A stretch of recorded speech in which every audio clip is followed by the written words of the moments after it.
All right, y'all. So today we're diving into the topic that often gets overlooked, but absolutely critical for smashing those squat goals. The importance of recovery in your squat cycle. So grab a seat and let's dive in. This is something that I seem to struggle with a lot without even knowing it.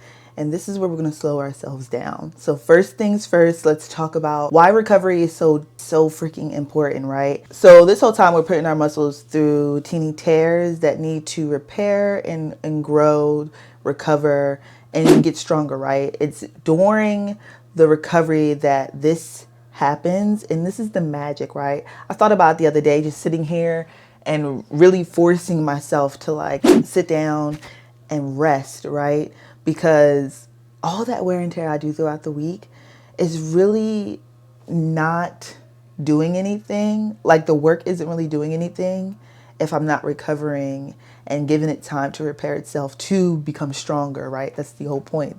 We're squatting to reach a new personal record.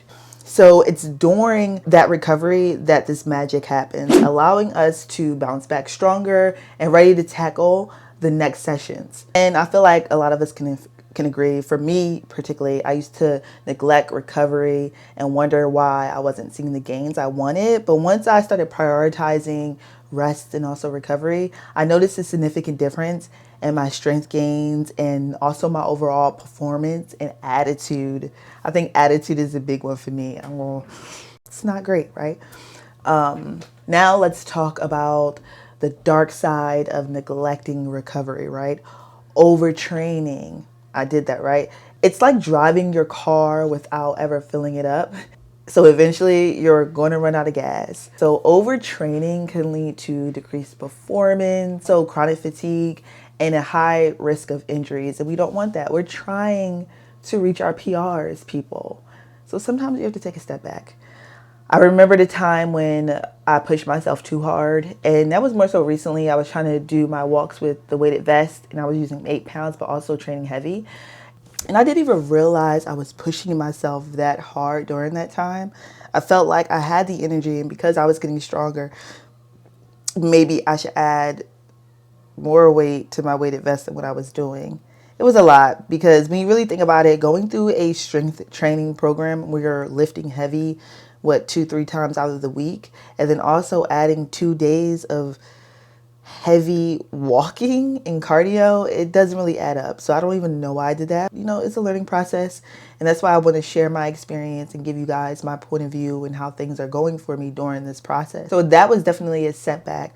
But after that week, I wound up feeling like I overtrained and I was feeling sick. I had one of those feelings where I felt sick. I didn't feel sick, but I had a stuffy nose. My throat was sore. So I felt like that was it. I felt pretty fatigued. And then I kind of lost my appetite as well. So I felt like those were signs of like me overtraining as well. And I was just exhausted. I was exhausted. So the rest of that week, I did a deload week. And then I also cut out the cardio and stuff. Getting back into it the next week, I felt even stronger than I did the week before. So really take the time to step back during your programs and taking those recovery days and also taking those deload days. Those are important. And I try to take a deload day, or a deload week, to be honest, a deload week. I try to do that every 6 weeks.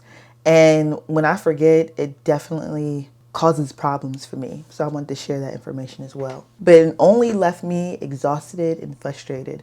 So learning to listen to my body and give it the rest that it needed was a game changer. So there's different things you can do to help during your recovery process, whether that's getting massages, taking a week off, taking a deload week, doing less reps and stuff during that deload week, or doing 10% less than what you were already doing.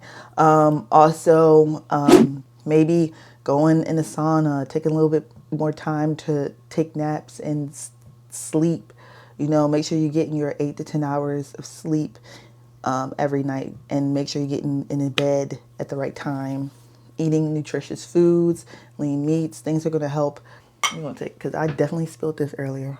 Thankfully, there's plenty of strategies we can use to optimize recovery, right?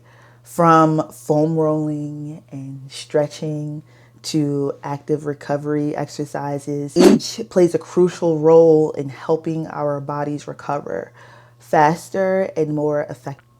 One of my favorite things to do is foam roll. Not only does it feel amazing, but it also helps release tension in my muscles, allowing me to move freely, right? So I try to do that every night, and I've definitely seen the difference. Also, doing like cold plunges and stuff like that. I started doing that as well, and I like it. Now let's talk about how to structure rest days within your squat cycle. It's not just about kicking back on the sofa. It's about actively supporting your body's recovery with proper nutrition, hydration, and yes, you need to rest. So on my rest days, I make sure to fuel up with plenty of nutrient dense foods and hydrate like there's no tomorrow. I'll put limes, lemons in my water. I'll make sure I'll do it. I'll drink my hot water with cayenne and stuff. I do all that. So trust me, your body will thank you for it later. So just try to keep up with it. I had like a smoothie earlier, like spirulina.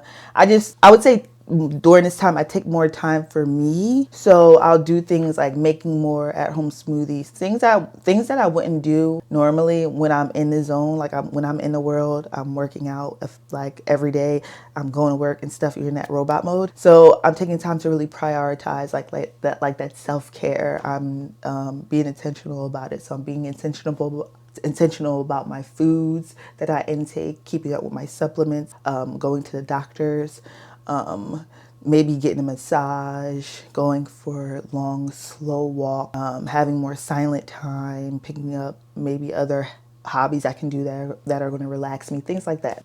As I look back on my own squat journey, and I've had many of them, I can't help but marvel at the progress that I've made, y'all. And a big part of that is thanks to prioritizing recovery. So if you're serious about unlocking your strength and your strength potential, remember, recovery isn't a luxury, it's a necessity.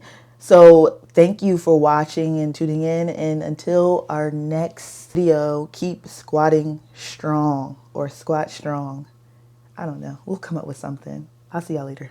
As I get a little older, I realize life is perspective, and my perspective may differ from yours. I want to say thank you to everyone that's been down with me. All my fans, all my beautiful fans.